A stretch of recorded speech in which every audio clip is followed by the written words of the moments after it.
Good morning, student.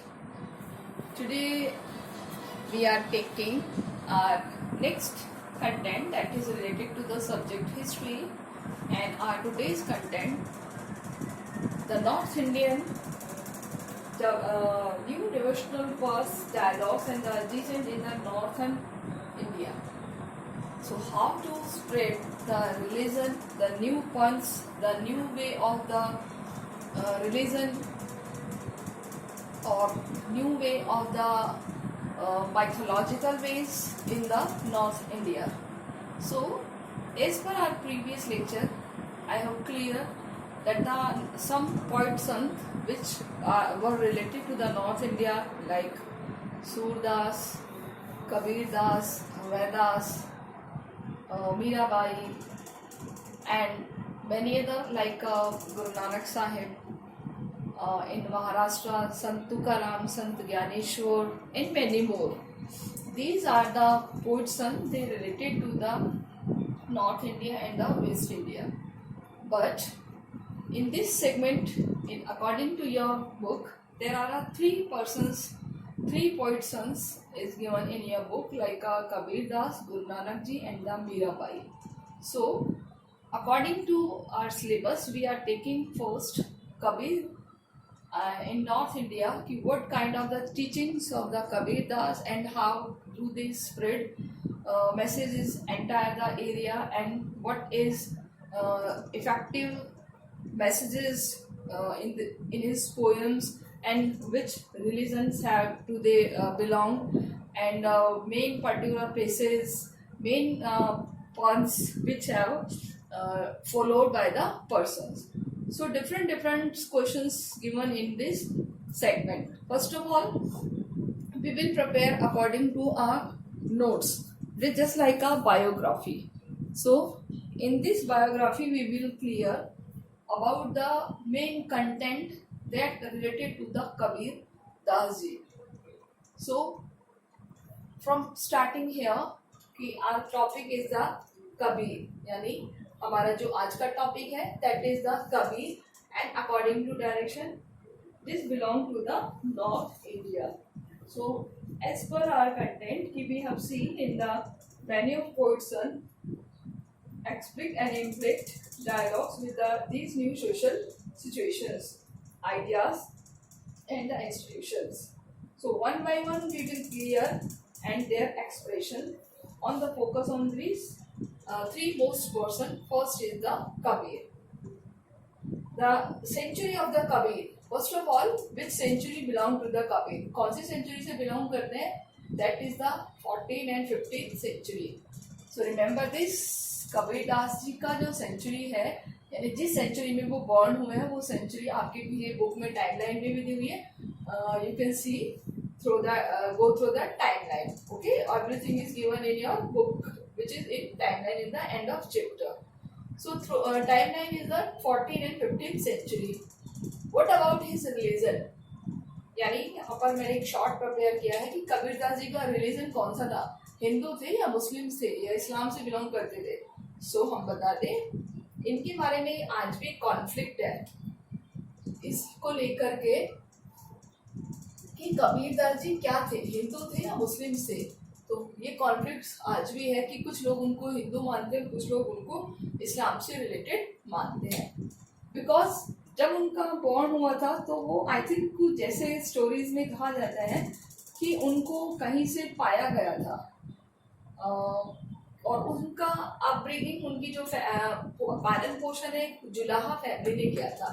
जुलाहा family वो होती है जो लाइक कुछ ऐसा काम करती है जुलाही से रिलेटेड. तो वो कोई ऐसी मुस्लिम फैमिली थी, तो वहाँ से कहते हैं कि वो उन फैमिली से बिलोंग करते थे, तो इसलिए उनको मुस्लिम्स भी माना जाता था. ठीक है, बट अभी तक ऐसा कोई फाइनलाइज नहीं हुआ है कि वो हिंदू थे या मुस्लिम थे. सेकंड, हिंदुइज्म वाले उनको किस नाम से जानते हैं? कबीर दास. हिंदुइज्म वाले किस नाम से जानते हैं उनको? कबीर दास. या वो कहते थे कि हिंदुओं के हैं, कबीर दास जी किसके हैं? हिंदुओं के. इसलिए उनको कबीर की जगह उन्होंने क्या नाम दिया है? कबीर दास. और हम सभी जानते हैं कबीर दास जी के दोहे बहुत फेमस है कि गुरु गोविंद दो खड़े काके लागू पाए, बलिहारी गुरु आपने जिन गोविंद दियो बताए। तो इस तरह के दोहे उन्होंने सभी के लिए लिखे हैं, ना तो हिंदुओं के लिए ना ही मुस्लिम्स के लिए, बल्कि वो सभी चीज़ों में बिलीव करते थे। क्लियर। एक और वर्ड आता है कि अरेबियन वर्ड्स के, अरेबियन फैमिली वर्ड्स के अकॉर्डिंग कबीर का मीनिंग क्या होता है? कबीर का मीनिंग होता है ग्रेट, एक महान आत्मा, एक महान व्यक्ति। ओके, ये भी क्वेश्चन बन सकता है हमारा कि what is the meaning of Kabir in the Arabian language? The meaning is Kabir in the great. हम इसलिए कह सकते हैं क्योंकि उनकी जो अपब्रिंगिंग हुई थी, उनका पालन पोषण इस्लाम फैमिली ने किया था। कहते हैं कि वो जब बॉर्न हुए थे तो कोई उनको छोड़ गया था, फिर उनकी जो पालन पोषण है, कोई नीरू एंड नीमा नामक पर्सन थे, उन्होंने उनका पालन पोषण किया, जो उनके बाद में माता पिता कहलाए। आपने शायद हिंदी में पढ़ा होगा, हिंदी में बहुत सारे इनकी पूरी बायोग्राफीज दी होती हैं, तो वहाँ की बायोग्राफीज के बेसिस पर कहा जाता है। Now important question, who was the Guru of Kabir Das ji? Kabir Das ji के गुरु का नाम क्या था? गुरु रामानंद। ये हमें याद रखना है, ये इम्पॉर्टेंट क्वेश्चन है।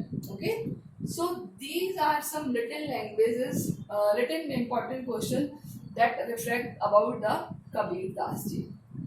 Now we will taking in the detail ki what about the important in Kabir verses in the sense जो भी इन्होंने श्लोक और दोहे गाए, पोइट यानी कविता या फिर दोहे, कुछ भी वर्ड हम यूज कर सकते हैं। जैसे ये पोइट सन थे, यानी कविताओं के थ्रू अपनी बातें कहते थे, तो इनके वर्सेस में क्या है और किस तरीके से इनको कंपाइल्ड किया गया। कंपाइल्ड मतलब इकट्ठा किया गया है। So there are 3 way to distinct, यानी कि इनकी जो पोएम्स है उनको डिस्टिंक्ट करने के 3 वेज है। ये इंपॉर्टेंट पार्ट है हमारा, this part is very important. ये कंपाइल्ड किया हुआ है, बट अलग अलग इसके पार्ट्स बन गए, अलग अलग इसकी ब्रांचेस बन गई है। तो first of all we will start the first Kabir Bijak, यानी कि जो इनका एक ग्रंथ मान लीजिए इसे, और इसको किसने प्रिजर्व किया है? इसको प्रिजर्व करने वाले हैं कबीर पंथ के लोग, जो कबीर के फॉलोअर्स हैं, और इनका जो प्लेस है वो वाराणसी यूपी है।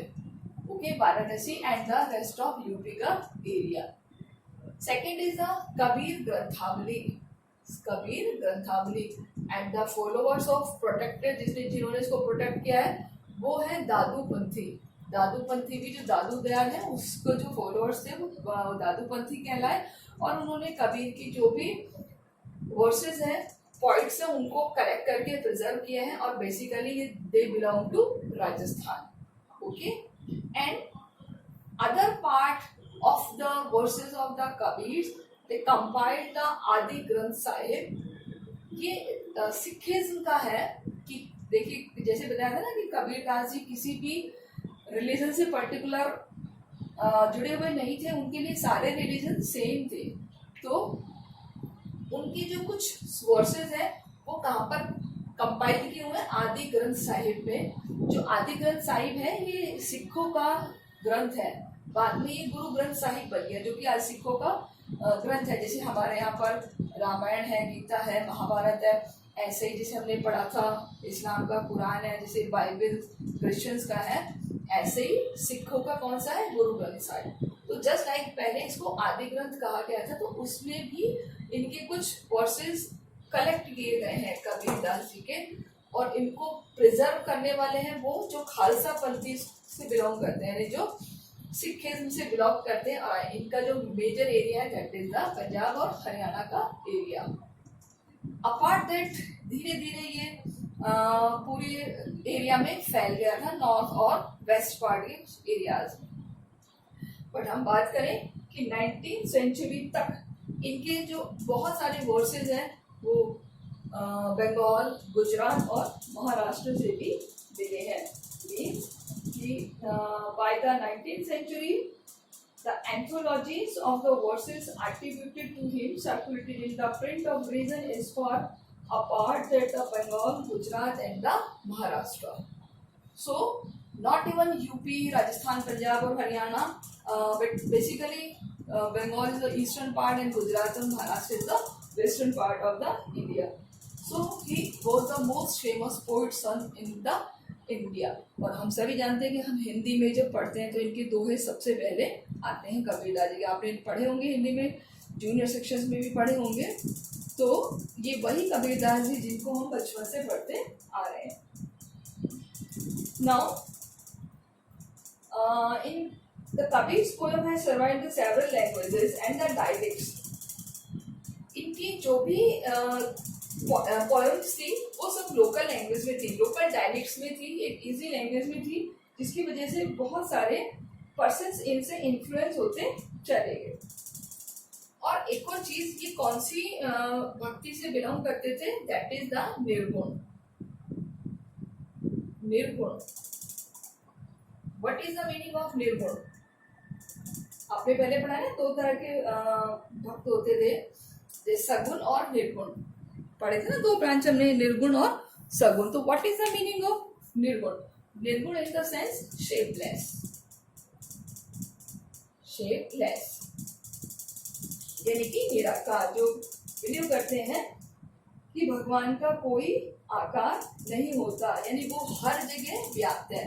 तो कबीरदास जी कौन सी पंथ से बिलोंग करते थे, किस विचारधारा बिलीव करते थे? दैट इज द निर्गुण। यानी इन्होंने ये नहीं कहा कि मंदिरों में भगवान होते हैं मूर्ति के रूप में, या मस्जिदों में भगवान अल्लाह होते हैं। तो इस तरीके से इन्होंने कहा कि ईश्वर तो हर जगह व्याप्त है। तो जो हर जगह व्याप्त है उसकी कोई पर्टिकुलर शेप नहीं होती, वो निर्गुण होता है, यानी उसका कोई आकार नहीं होता, वो शेपलेस होता है। तो उन्होंने जो भी पोएम्स कही है वो निर्गुण वर्ड से पता चलती है कि वो निर्गुण पंथ के फॉलोअर्स थे। एंड उल्टा बांसी, एक उनकी एक जो पोइट है उल्टा बांसी, जिसको हम अपसाइड डाउन सेइंग्स कहते हैं, are written in the form of which everyday meanings are inverted, यानी कि डेली लाइफ में जो उनकी कुछ बातें थी वो सब पर बहुत डीपली इफेक्ट डालती थी, यानी कि it is the ultimate really in the mystical way. एक बहुत बड़ा रहस्य बताती हैं उनकी ये बातें। तो उनकी एक जो रचना है, उनकी एक जो लिटरेचर है, दैट इज द उल्टा बांसी। ओके, यानी कि उल्टा बांसी में कुछ इस तरह बताया गया है कि जो हमारी डेली रूटीन्स की जो भी बातें होती हैं उसको जानने के लिए कितनी ज़्यादा हमें मेहनत करनी पड़ती है, यानी कि everything is a not too easy, everything is a very difficult, so that prescribe the ultimate reality in a mystical way, जिसको समझना हर किसी के बात नहीं है। जैसे आपकी बुक में एग्जांपल दिए थे, the fire engine in the ocean, या फिर एक और ये होगा that is the lotus which blooms without flower, है ना, यानी कि केवल जो फूल या फूल बिन, यानी कि फूल के बिना कोई बिना फूल के कोई ऐसा फूल सकता है, यानी कि कोई भी पेड़ जिस पर फूल नहीं लगे, या कि समुद्र में भी कभी आग लग सकती है। तो ऐसी मिस्ट्रिकल थिंग्स थी जो हमारी एवरीडे की लाइफ से बिलोंग करती थी, बट अल्टीमेट रियलिटी थी। Okay, now in the next segment we will describe about the striking the range of traditions Kabir drew one to describe ultimate reality. Now in this segment we will clear about the ultimate reality, यानी कि उन्होंने जो भी बातें कही वो बातें एक ऐसा सत्य थी जो किसी भी रिलीजन से बिलोंग नहीं करती थी, बल्कि सभी रिलीजन से बिलोंग करती थी। तो वो क्या थी? That is the ultimate reality.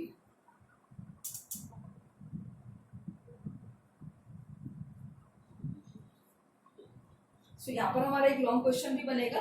I have given the कि संत Kabir use both religion poems, Islams और Hindu. So how can we say that the ultimate reality through the poems? Ultimate reality क्या थी कि उन्होंने Islam and Hindus both religion को अपनी poem में एक्सेप्ट किया है, इस्लाम को भी और क्या बोलते हैं हिंदू को भी। किस तरीके से किया हम देखते हैं। I am starting the last paragraph.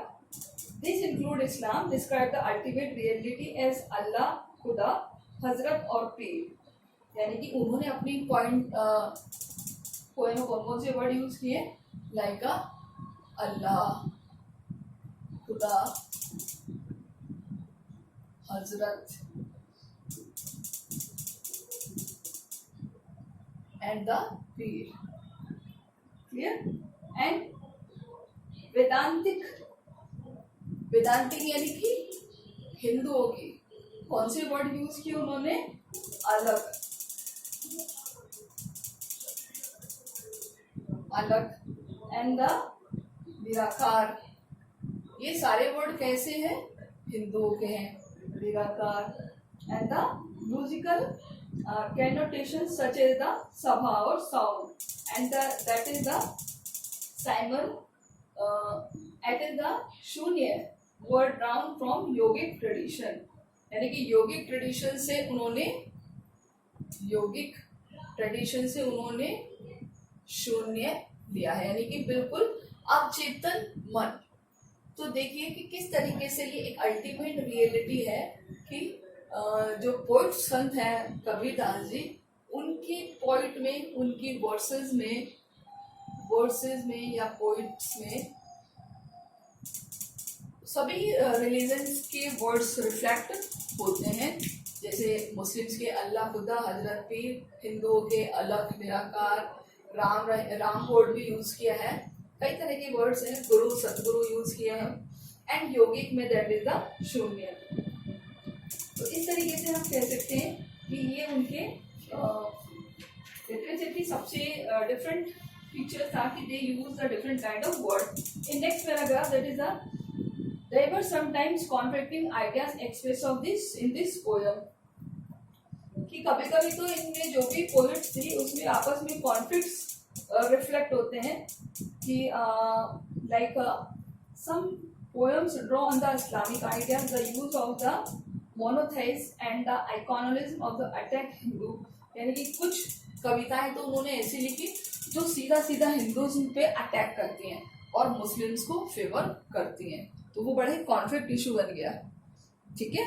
कुछ ऐसी थी पोएम्स जहां उन्होंने हिंदुज़्म को फेवर किया और मुस्लिम्स पर अटैक किया, यानी उनके दोहरे। एंड इसके अलावा कुछ other use of the Sufi concept like जिक्र और इश्क, यानी love for God and express the Hindu practice the नाम सिमरन, यानी कि remember the name of God. यानी कि कुछ उन्होंने हिंदू वर्ड्स का भी यूज किया। कहने का मतलब है कि कबीर दास जी की जितनी भी पोएम्स हैं, कविताएं हैं, वर्सेस हैं, दोहे हैं, सब में हिंदू और मुस्लिम्स की कॉमन वर्ड्स का यूज किया गया है। Okay, so these two paragraphs are related to the ultimate reality of the religion. Clear? The next paragraph that is कि क्या ये कंपोज जो भी किया है वो सब कबीर ने किया है, बट इसके बारे में कुछ सर्टेनिटी है, तो इस पैराग्राफ को हमको छोड़ देना है, आगे चलना है कि Kabir ideas probably crystallise through the dialogues and the debate with the tradition of Sufis and the yogi region of Awadh to of present day UP। Awadh कहाँ पर आता है, ये यूपी में। ठीक है। तो ये जो एरिया है यहाँ पे इनके जो भी कविताएं हैं या पोएम्स हैं, वहाँ पर इनके आइडियाज को काफी कॉन्फ्लिक्ट वे में डिस्ट्रीब्यूट किया है विद द सूफीज और द योगी ट्रेडिशन। यानी उनके साथ उनके बहुत ज़्यादा डिबेट और बहुत ज़्यादा क्या बोलते हैं उसको, डिबेट्स और डायलॉग्स हुए हैं किस किस के साथ, that is yogi and the Sufis. कहाँ पर, अवध यूपी में। It is given in your book, that is the idea of probably crystallise यानी कि बहुत ज्यादा उनको क्या बोलते, किसी चीज पर डीपली रिसर्च करना through that dialogue and debate with the tradition of Sufis and the yogic in the region of our present day in UP. This legacy was claimed by the several groups. यानी कि हर कोई group उनको अपना मानता है. Yogis अपने group में शामिल करते हैं, सूफीज अपने ग्रुप में शामिल करते हैं. योगीज का जो ग्रुप हो गया वो हिंदूज का हो गया और ये हो गया मुस्लिम्स का. क्लियर? तो इस पे लेकर इनको आपस में कंट्रोवर्सी है कि दे आर बिलोंग टू, यानी कि Kabirdas ji belong to Hindus और Kabirdas ji belong to Sufis. तो अवध एक एरिया है जहां पर आपस में क्या हुआ था, डिबेट एंड डायलॉग. क्या हुआ था? Debate and dialogue. डायलॉग ही है ना? Yes, dialogue.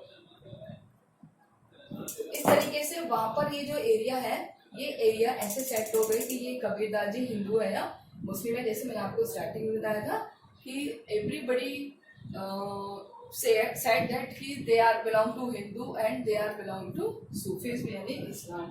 आज भी ये मुद्दा है कि उनके ऊपर बहुत बड़ा एक कॉन्फ्लिक्ट है कि this is not evident the later debate whether he was Hindu और मुस्लिम बाय बर्थ. जन्म से वो हिंदू थे या मुस्लिम से. And debate are the reflected on the hagiographies यानी बायोग्राफी. बायोग्राफीज यानी उनकी जीवनी. Many of these were compose from the 17th century onwards, about 200 years Kabir life time.